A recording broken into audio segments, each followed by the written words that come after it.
Hello, my name is Delcy Plouffe. I'm founder of A Life of Heritage. Welcome to my channel, or welcome back to my channel.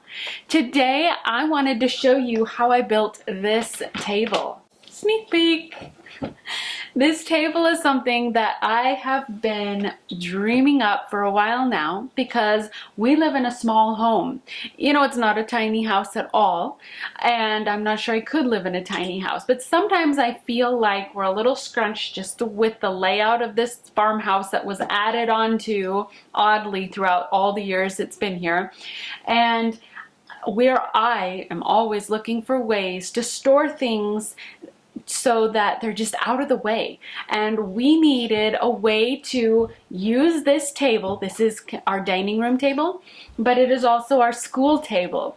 And so I needed a way to store our school stuff, but be able to use this as a dining room table as well. So this is how I did it and the things that I learned. So I wanted to talk about things that I would do differently if I were to do this again. Like if I were to know what I learned doing this table, this is what I would do differently if I were to just do it completely again, start from scratch again. So I thought originally that I was going to be using these hinges. These are awesome hinges. I've used them for another project and they work great. They are solid, heavy-duty hinges. But it wouldn't work for this project. I couldn't figure it out how to get it to work. And then I thought, well, I'll use a piano hinge, and I got my piano hinge. But the reality of the way I wanted this table to work, the way I have it opening up, is I would have had to basically set this into this whole thing. I would have had to, you know, make that set into the wood so that it wouldn't lift up this section here and make it like, you know, part of it would be lower than the other. And so that wouldn't work. And so I knew I had to figure out something else, which enters the SOSS hinge. And so that is actually what I ended up going with. It's an invisible hinge and they are awesome. Now, if I had known that I was gonna do and use the SOSS hinge to begin with, I would have gone with a thicker board. This is a 3/4 inch board, I guess. It's around that. I don't know if that's technically what it's called, but I would have gone for a thicker board right here because really the SOSS hinge, that the thickness of it, it is cutting it close. And that as I was working on it, I was thinking, oh man, if I do one wrong move, it's gonna cut a hole through the top or the bottom of this board. But I didn't do that, thankfully, and it is working awesome.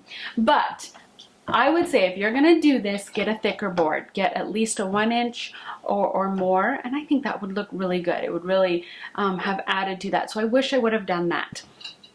Another thing is, so with that, you will see in this video that because I didn't know I was doing that, I had already hooked these sections onto the table. So I was drilling out the section of this side over here for the SOSS hinge with it already hooked on. So if I had known originally that I was going to use the SOSS hinge, I would have not had them hooked on, and I would have gotten the holes drilled for the SOSS hinges from the very beginning, and that would have been done. And therefore, with that said, I would have also stained this and put the polyurethane on after all of that, after I had the hinges completely hooked in and the boards hooked together. Then I would have stained it. Also, the way I did this, because I don't have a router to, I mean, I saw some videos on YouTube on how to make the holes for the SOSS hinges, and they've got these cool, is it routers?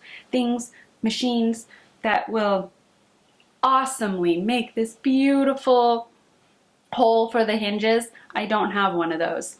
And so I used a drill, but you can find a lot of information on how to drill the SOSS holes with the router or a drill online. That's what I did. And it worked great. Those are things that if you end up building a table like this, that you can think about and do differently from me from the very beginning. but I'm very happy with how this turned out. We can quickly and easily get out our school books before school, as we start our school, and when it's done, we can now quickly and easily put our school away, and we don't have chaos over the entire table, and I love it. So join me as I show you how I built this table right now. So I thought it would be a good day to start building. I really do like to build. I'm not very good at it, but we are kind of remodeling our house and it's very slow. But today I knew that I could fairly simply and quickly, not that I'll finish today, but I can get a big portion of it done in making a kitchen table.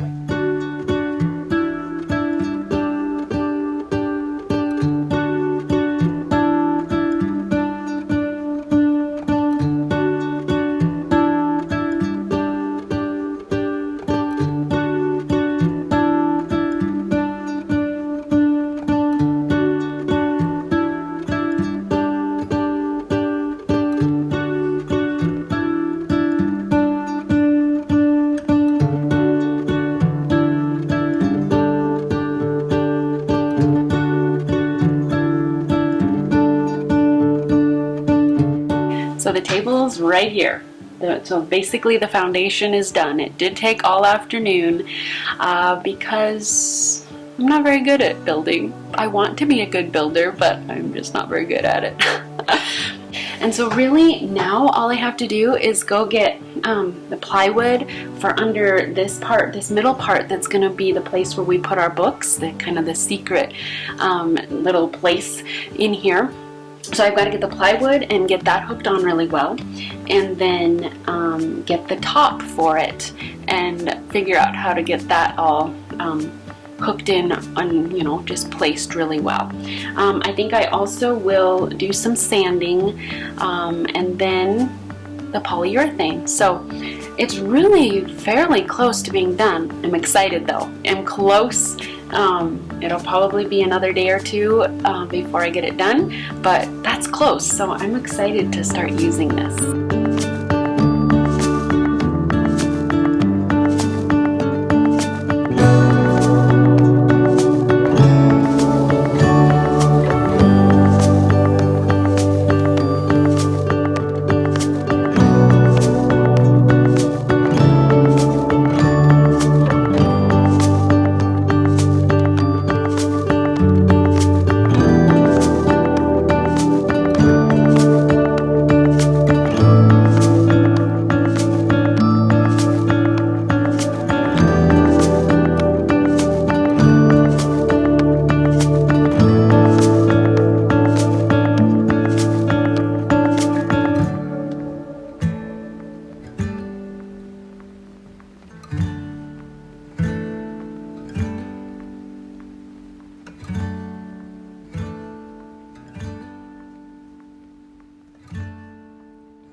So right now I've been working on the trim, and because I knew that I didn't want the corners to be, really sharp. These aren't like really sharp, but to always have your forearms rubbing on it would get to be a little sore. So I am putting this on the corners, or around the edges.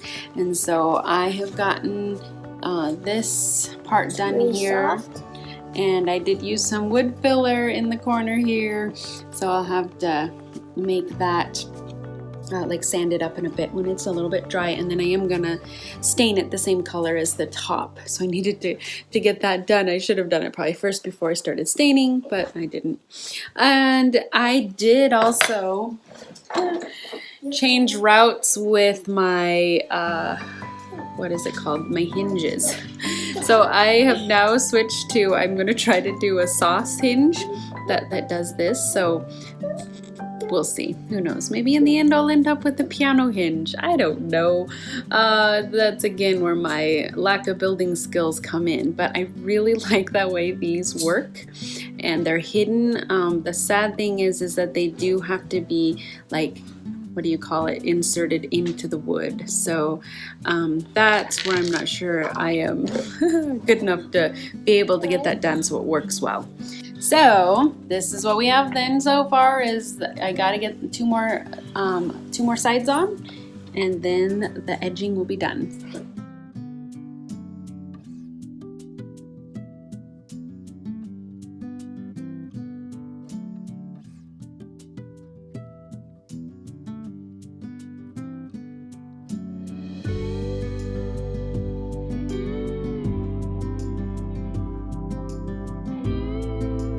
I'm about to start working on the hinges, the SOSS hinge here. It really makes me nervous because I have to drill holes, and this is a rather large hole, and it has to be, and I've measured the tip of my drill here, so I know that the top of this here is 1/4 of an inch, and then I've marked it, which I should mark it all the way around, 3/4 of an inch here. So I think I can do it, but it still makes me nervous because I don't want to mess up. That's a pretty big hole to mess up with. So I'm about to start drilling and putting it in, and you can see here, I'll show you how I marked it on the board. You can see right here I have marked it. So that's the outer portion. This part right here is where it needs to be a bit deeper. So that's how I've marked it. Now I'm going to start drilling that.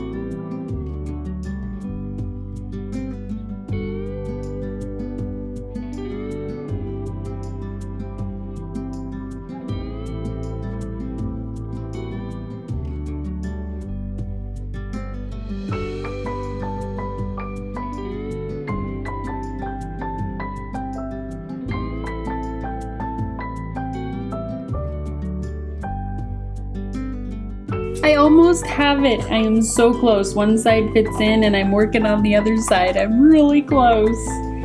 Oh, this has been a long process. This is pretty exciting. I'm finally finished getting the holes put into this board, and I am actually now installing and screwing in the SOSS hinge right now. So I tested it out, and it does close completely with the SOSS hinges in the holes on each side. So that was encouraging. And I'll tell you what, I've been nervous about this.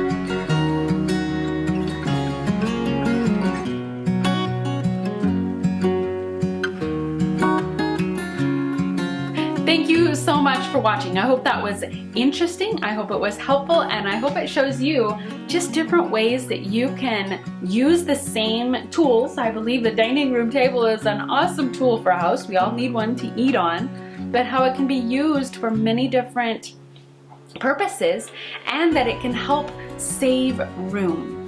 And so I hope that you take a moment to subscribe to my channel, that you hit that like button if you loved this tutorial, and also hit that subscribe button and the bell, because that bell is something that will help you be notified when more great content is added to this channel.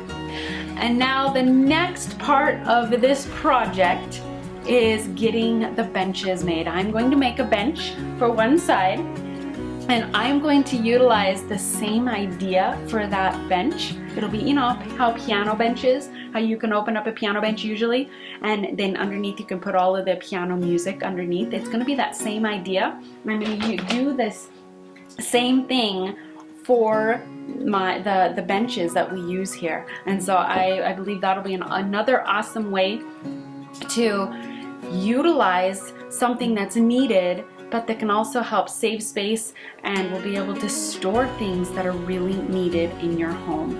So I hope you have a great day. Thank you for watching, and I'll see you in the next video.